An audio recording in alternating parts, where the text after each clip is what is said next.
Hey everyone, this is Matt with Walking the Financial Highline with Highline Financial Coaching.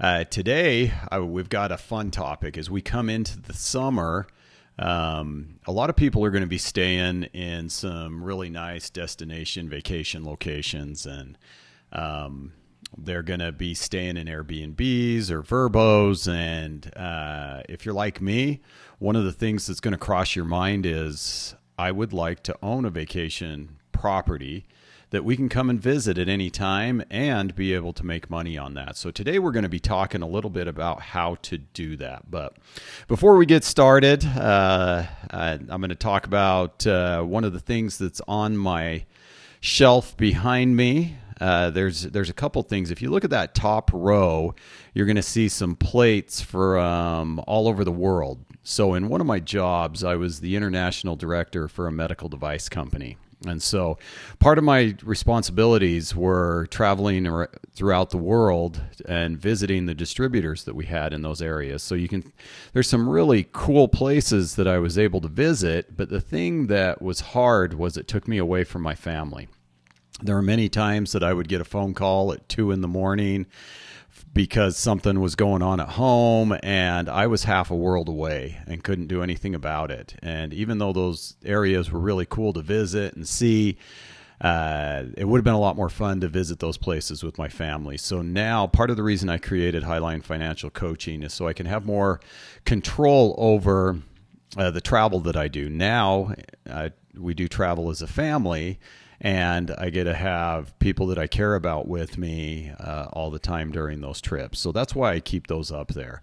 There were a lot of cool places, a lot of crazy things that happened during those trips, just different locations and different cultures. And it was a lot of fun, but I would have preferred to have my family there with me. But today, like I said, the topic we're talking about is owning a vacation property in one of those locations. So if you have a favorite place that you go to all the time, you may want to prep to be able to buy a vacation property there and maybe rent it out on Airbnb or Vrbo, or rent it out yourself so that you can make money on it, or have other people pay for your vacation property and you've got a place to stay every time you want to go out there. So whether it's up in the mountains, I love the mountains. Alaska is one of my favorite locations during a certain time of the year.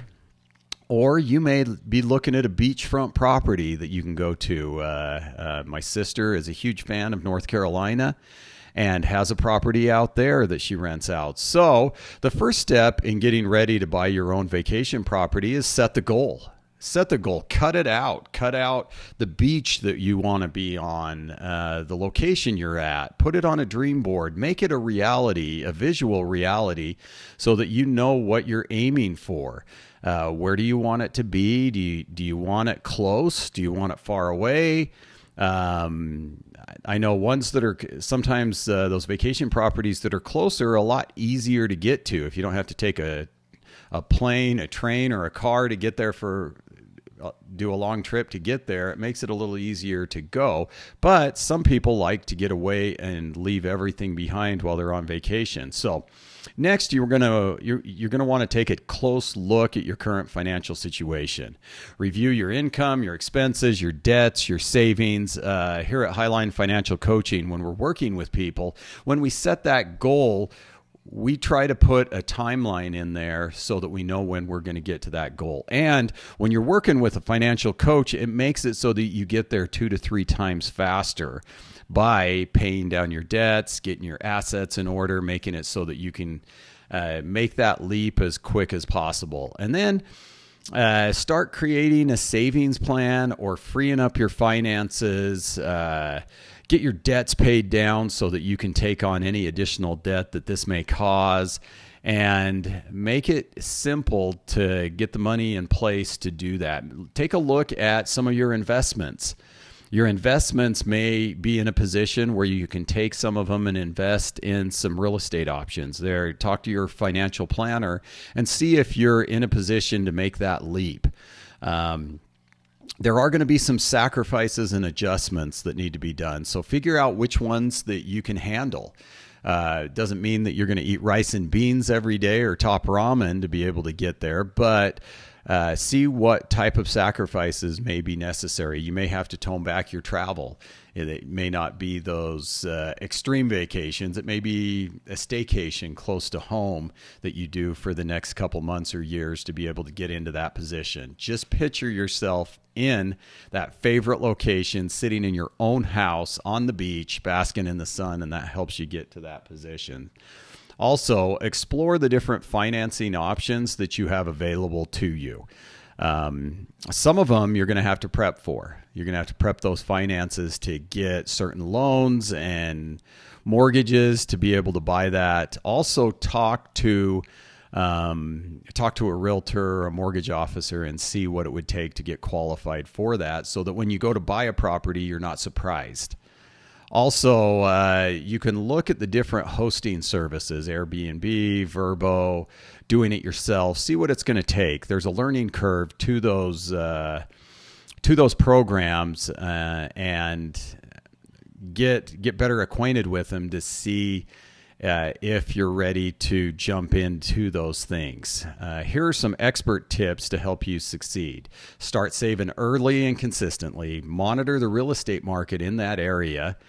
Make sure it's going to make money. That's one of the main things. When we first started investing, I wanted vacation rentals all over the place. I wanted them in all of my favorite locations. But then I started noticing that there's certain locations that don't make money. And it was easier for me to rent a nice place in that area than it was to actually buy my own. And you've got to look at the different laws and regulations in place to see if you can even rent it out. Some of them are a lot more difficult to rent out. So that's why you want to educate yourself. The last thing I'd like to see is if you bought a property in your favorite place and then you could never rent it out or make money on it. So just make sure you're well educated on that. And so when we bought our first Airbnb, we really weren't in a position to buy it, but we set a goal that we were going to do that by the end of the year. So October rolled around, and I looked at my wife one day and said, I don't know if we're going to be able to buy this investment property. And then that next week, one became available in a building that we knew quite a bit of information about it. We knew how well the market was, how good it was, and we found another investor, created an LLC, and bought this Airbnb. That was 3.5 years ago, and this Airbnb is in downtown Salt Lake. It's a place that my wife and I have stayed at if we ever want to go up there, go up to Salt Lake and see a show or a sporting event. We're a couple blocks away from all of the major things in Salt Lake City. And it's been awesome. It's been a great investment for us, and it's been a lot of fun learning the market. And at this point, we have a property manager that takes care of everything and make sure it's rented and ready to go and cleaned, and all I've got to do is pay the bills on it. And it has been, every single year, it has cash flowed much better than a long-term rental would have in that same location. So if you found this video helpful, go ahead and contact us. We do complimentary financial analysis to see where you guys are at with your finances. Also, subscribe to our channel, like the videos. We do these videos every week to help you with your finances. Throw in the chat if there's a particular video you'd like more information on. And we look forward to hearing about your financial success. This is Matt with Walking the Financial Highline with Highline Financial Coaching. Thank you.